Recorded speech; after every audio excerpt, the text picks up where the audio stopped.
rated E10 for ages 10 and up.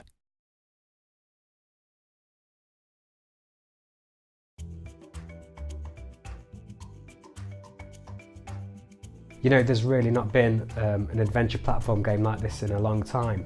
I think what we've done with it is try to keep all the elements people loved back then and bring in new elements too.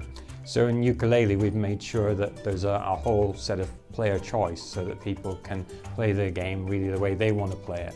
This really comfortable, take it at your own pace adventure game where there's always a fantastic, amazing, weird character to come and meet and do a challenge for. I love Trouser, mainly because I voiced him. Yeah.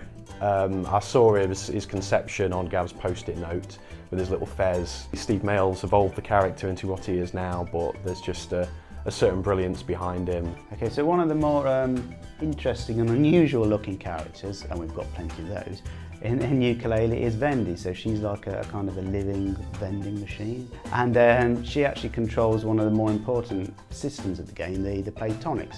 So these are unlockable gameplay modifiers where the players can fine-tune the gameplay. So yeah, it's all about empowering the players to play in their particular style. So everybody's experience of Yooka Laylee should be a little bit different. I mean, when we begin a level, we're given a very simple design brief, and you know, in my case, I simply had make a nice level D. Straight off the blocks making this, there wasn't really a plan in place, it just developed. And so, you know, making the ice level, it goes, you know, from stage to stage to stage, you're throwing things in and all of a sudden there's that eureka moment and you think, wouldn't this be cool? This is how we could expand this. I mean, I can't go further because as it stands, it's an area we've not talked about yet, so we'll let the players discover that themselves.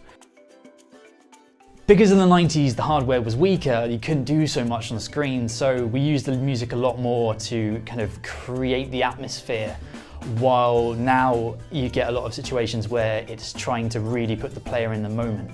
But with Yooka Laylee, I think we've gone back to that kind of old school form where we're trying to really capture the feel of the world in the music. I think what people should expect if they've played games that we've made in the past, they're going to feel initially very familiar. It's going to be like a case of wearing an old pair of shoes or an old pair of gloves, and just everything's going to just fit and feel right.